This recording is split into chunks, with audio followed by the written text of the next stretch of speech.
Dragons, Deathbinder is a 1 to 2 player board game that incorporates unique reverse deck building and dungeon crawling mechanics.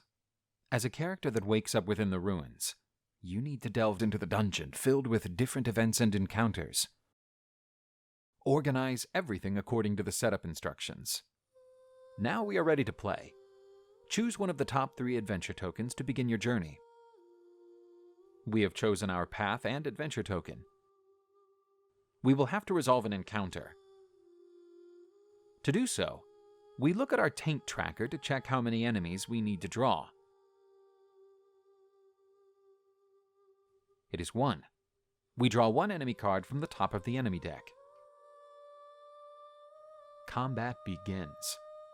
We can use up to 3 action cards from our hand, as our max attacks trait allows for that many cards to be used in our turn. We choose our cards and attack. Our cards have 3 separate tiers of damage, 1, 2, and 3. To distinguish which is which, there is a small numbering underneath each diamond-shaped damage symbol. Our current melee and spell tier is 1. The raised swordbearer receives a total of 4 damage, which is enough to defeat it. But it has a special ability, Raise, which is activated once it has been defeated.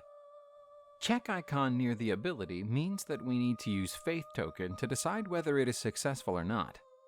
Upon successful Faith Token toss, it can revive the enemy at the end of the round. We toss the Faith Token and check the result. Fortunately for us, it was unsuccessful. The enemy is defeated permanently. Our store card trait allows us to store 1 card used by us previously. We choose one to store and remove the other ones.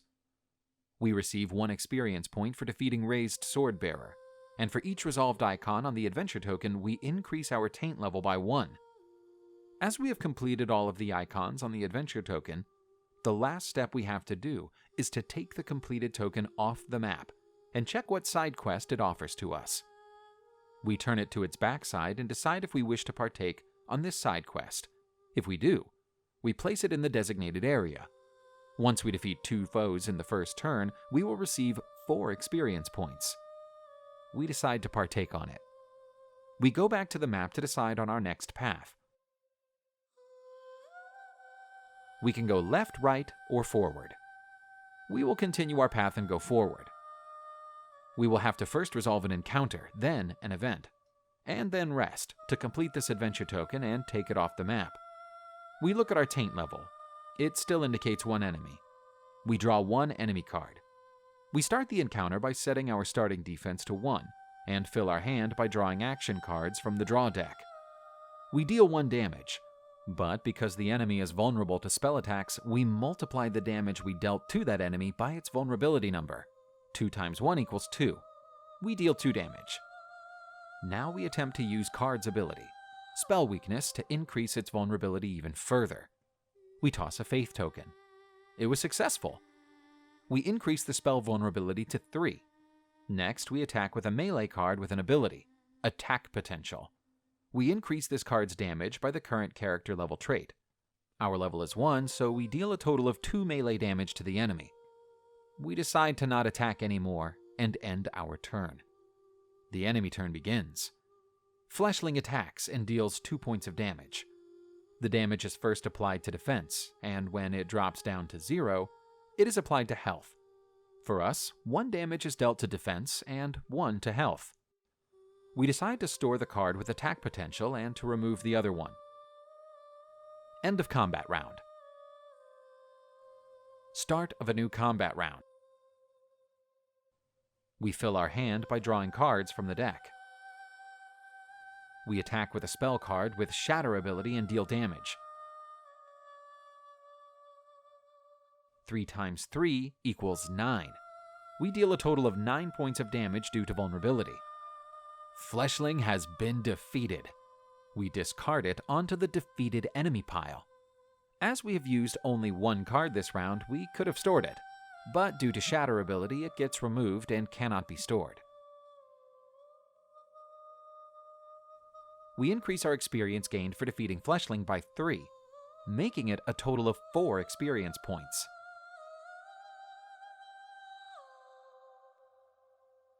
The next icon we need to resolve is an event. we draw one event card. It's a decision. We choose to either lie or speak the truth. We decided to go with the left option to receive 2 experience and increase the taint by 1.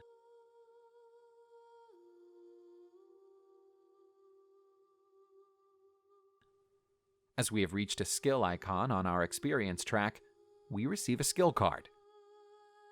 Each of the skill gathering points can be only used once per game. We add prey to our owned skill cards for future use.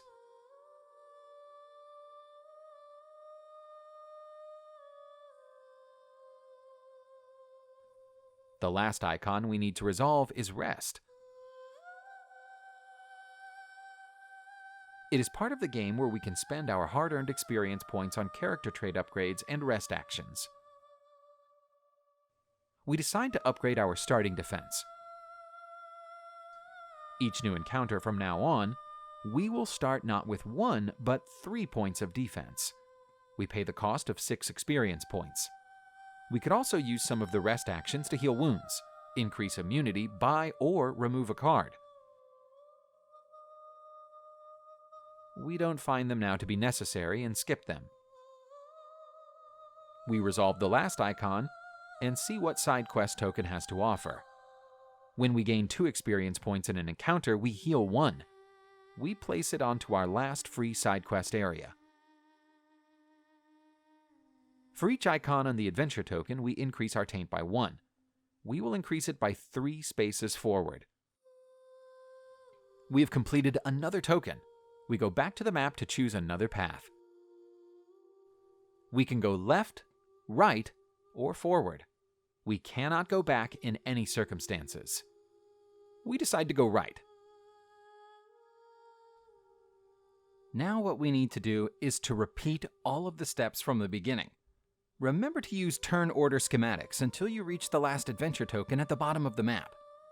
Those are all of the basics. You should be ready to play the game without a problem.